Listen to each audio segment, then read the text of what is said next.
namang serbisyo ang hatid sa ating mga kababayan ng Rotary in Action at Rotary Club of Makati Dasmariñas. Ang libreng operasyon sa katarata para sa ating mga kasangbahay na malabo ang mata. Magandang araw mga kasambahay at nandito kasama naman natin ngayon ang mga nag-initiate o nagpasimuno nitong proyektong ito dito sa Barangay Escopa, itong Bahay Mulat Mata. At kasama natin dito ang Director ng Rotary Club of Makati Dasmariñas, si Dr. Bong Cruz. So, bati muna tayo sa ating mga taga-Makati. Magandang araw po sa inyong lahat, sa mga nanonood po dito sa UNTV. In behalf ng Rotary Club of Makati Dasmariñas, kami po ay nagpapasalamat na naimbita nyo kami dito at tinangkilik nyo ang aming programa sa Bahay Mulat Mata. Dito bang inyong proyektong ito na dito sa Mulat Mata, kailan nyo pa sinimulan? Actually, ito po ay na-conceptualize namin noong 2009. Gaya po ng isang bagay na maliit, ito po ay nagsimula na parang palibre-libre lang ng pasukat ng salamin. And then, mamaya sabi namin talagang kailangan pala maraming kailangan ng tutulong namin. So, eventually, noong 2011, na-inaugurate itong Bahay Mulat Mata. Sa araw namang ito ay bumisita sa Bahay Mulat Mata si past Rotary International President John Kenny upang personal na makita ang ginagawang paglilingkod bayan ng ating mga kasambahay na Rotarian mula sa RCMD.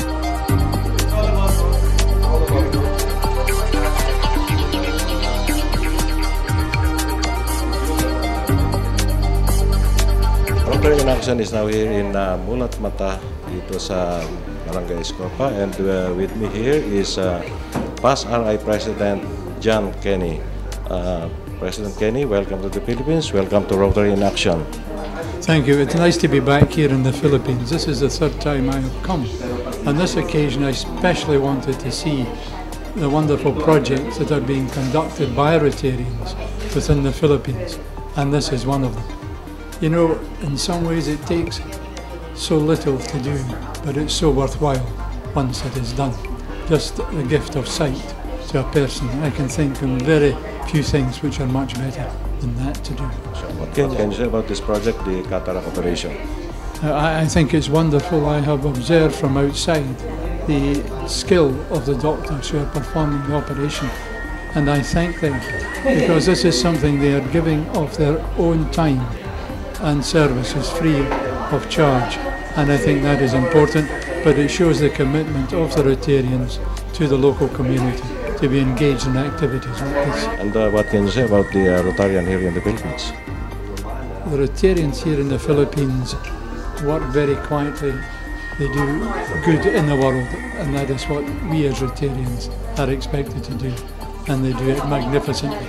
And this is why, as I say, I wanted to come to see the many projects. This week I've seen the Gift of Life project done by Rotarians in other parts of Manila. But I particularly wanted to come here today to see the operation here.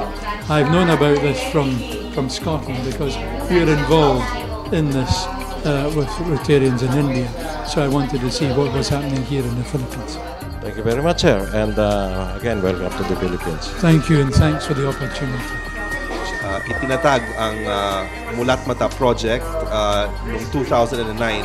Noong 2011, which was last year, tinayo na namin itong eye center na to.